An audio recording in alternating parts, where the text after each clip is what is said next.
Radhe Radhe everyone. आज की इस वीडियो में मैं आपको निर्जला एकादशी की व्रत कथा सुनाऊंगी।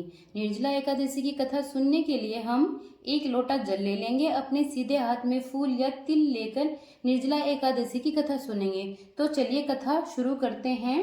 युधिष्ठिर ने कहा, जनार्दन, अपरा का सारा महात्म्य मैंने सुन लिया है। अब ज्येष्ठ के शुक्ल पक्ष में जो एकादशी हो उसका वर्णन कीजिए।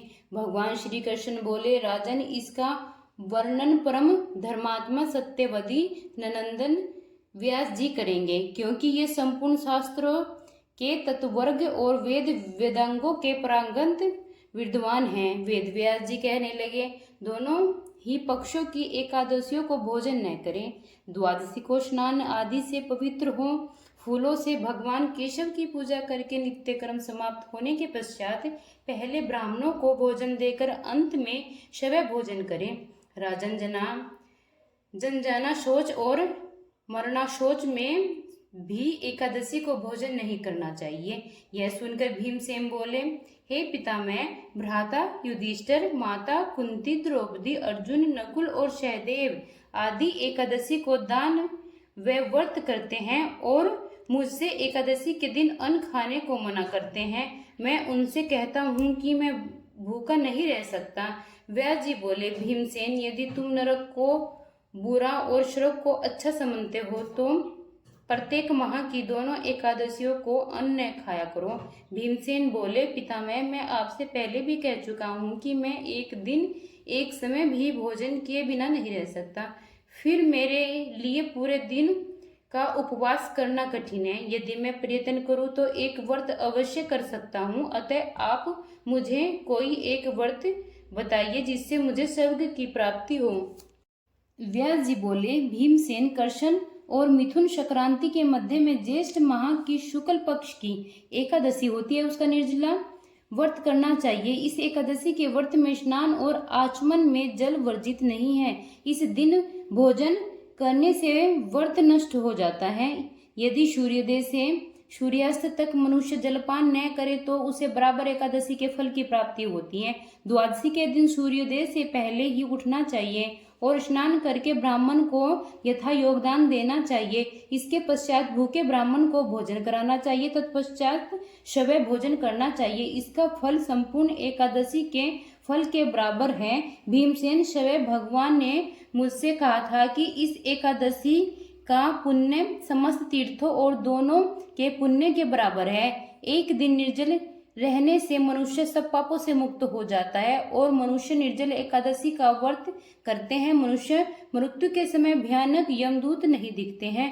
उस समय भगवान विष्णु के यमदूत स्वर्ग से आते हैं और अपने पुष्पक विमान पर बिठाकर स्वर्ग ले जाते हैं। इस संसार में सबसे श्रेष्ठ निर्जला एकादशी का व्रत है। अतः यत्न पूर्वक इस एकादशी का निर्जला व्रत करना चाहिए। उस दिन ओम नमो भगवते वासुदेवाय, ओम नमो भगवते वासुदेवाय मंत्र का उच्चारण करना चाहिए। व्यास जी के ऐसे वचन सुनकर भीमसेन ने निर्जला व्रत किया। इसी एकादशी को पांडव द्वादशी कहते हैं। निर्जला व्रत करने से पहले भगवान की पूजा करनी चाहिए और उनसे विनय करना चाहिए कि मैं दूसरे दिन भोजन करूंगा। मैं इस व्रत को श्रद्धा पूर्वक करूंगा, इससे मेरे सब पाप नष्ट हो जाएंगे। इस दिन एक बड़े वस्त्र से ढककर श्रवण सहित दान करना चाहिए। जो मनुष्य इस व्रत को दोपहर में स्नान व तप आदि करके श्रवण का दान करते हैं, उनको करोड़ श्रवण के दान का फल मिलता है। जो मनुष्य इस दिन यज्ञ होमादि करते हैं, उसका फल वर्णन भी नहीं हो सकता। इस निर्जला एकादशी के व्रत से मनुष्य विष्णु लोक को जाता है। जो मनुष्य इस दिन अन्न खाते हैं उन्हें चंडाल समझना चाहिए, वे अंत में नरक में जाते हैं।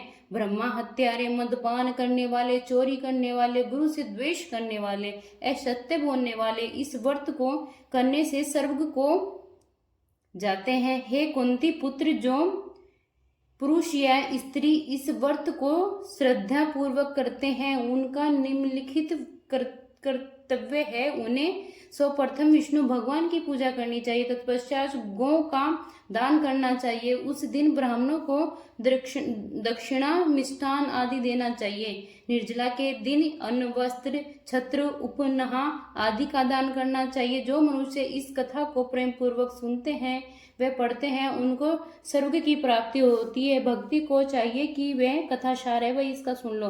भक्ति को चाहिए कि वह अपनी कमजोरियों को अपने गुरुजनों या परिवार के बड़ों से न छिपाए, उन पर विश्वास रखते हुए अपनी समस्या उन्हें बताएं ताकि मैं उसका कोई उचित उपाय बताए। व्यास जी की कृपा से भीमसेन भी एक एकादशी का व्रत करके सभी एकादशियों का फल प्राप्त करके स्वर्ग के भागी बने। ओम नमो भगवते वासुदेवाय।